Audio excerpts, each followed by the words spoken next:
जल्दी से जल्दी शीघ्र अतिशीघ्र कथा पंडाल में पहुंचकर कथा श्रवण करने का जो पुण्य है वो प्राप्त करने का अवसर आपके गांव में आया है।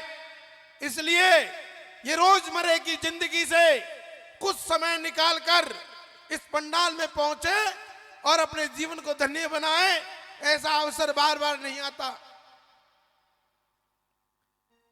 आप लोगों को पता होगा कि आजकल एक कथा कहलवाने के लिए लोग लाखों करोड़ों रुपए की पहले मांग करते हैं कि मैं 50 लाख लूंगा, मैं 51 लाख लूंगा, मैं 11 लाख लूंगा, मैं 20 लाख लूंगा। उसके बावजूद भी 6 महीनों तक उनका इंतजार करना पड़ता है। अहो भाग्य रमणीया के इस रमणीया नगरी में कहीं न कहीं हमारे पूर्वजों ने ऐसे कार्य किए हैं, उसके पुण्य प्रताप से गंगा जी चलकर खुद हमारे गांव आई है। स्वयं महाराज जी ने इस गांव को चुना है, इसलिए इस अवसर से ना चुके, इस मौके से वंचित ना रहे, वरना फिर बाद में पछताना पड़ेगा। लोग कहते हैं कि कथा तो बुढ़ियों को सुननी चाहिए, जवानों को कहां जरूरत है। तो ये बहुत बड़ी गलतफहमी है हम लोगों की। बच्चों को भी सुननी चाहिए, बुजुर्गों को भी सुननी चाहिए, युवाओं को भी जरूरत है। एक आपने भजन सुना होगा, भजन करो भरी जवानी में बुढ़ापा किसने देखा से।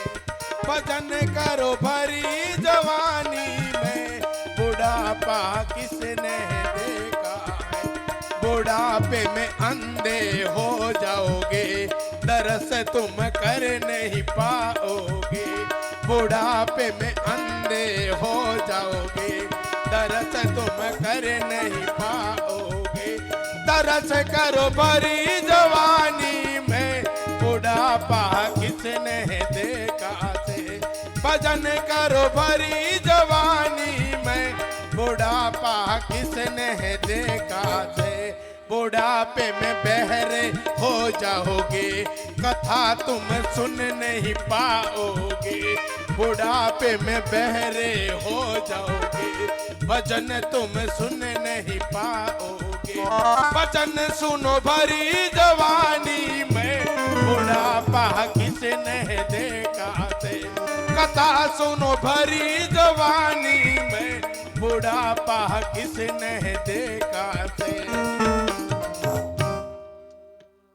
कथा सुनो भरी जवानी में बुढ़ापा किसने देखा है। कहीं पर तो कल बारे जाऊन पासा घरे आऊंगा नहीं आऊं। इसलिए कथा में मैंने कल रात को भी आपसे निवेदन कहा था कि अपने अड़ोसी पड़ोसी को, बुजुर्गों को, बच्चों को, युवाओं को, जवानों को, जो भी है सबको लेके आओ। ये जो शब्द हैं, ये इनकी जो संतों की वाणी है, श्रीमद् भागवत कथा है, ये हम सबके लिए सुनना बहुत जरूरी है। इसलिए जहां तक मेरी आवाज जा रही है, सभी रमणीया ग्राम के ग्रामवासियों से निवेदन है कि शीघ्र अतिशीघ्र कथा पंडाल में पहुंचे। वैसे आपको समय 12:15 का दिया था, लेकिन 1 बज चुका है। ये सनातन धर्म आज संकट में है। ये हिंदू धर्म अगर आज संकट में है तो इसका कारण मात्र में एक है कि सनातनी हिंदू अपने धर्म को महत्व नहीं देते और दूसरे लोग जो हैं वो अपने धर्म के लिए जान देने के लिए तैयार हो जाते हैं। मैं इसी के साथ अपनी वाणी को विराम दूंगा क्योंकि समय बहुत हो चुका है। इसलिए सभी लोग जो यहाँ बैठे वो भी फोन के माध्यम से, मैसेज के माध्यम से, जैसे भी हैं, अपने उन सभी लोगों को यहाँ पर ज्यादा से ज्यादा संख्या में बुलाएं। जय गौ माता, जय गोपाल।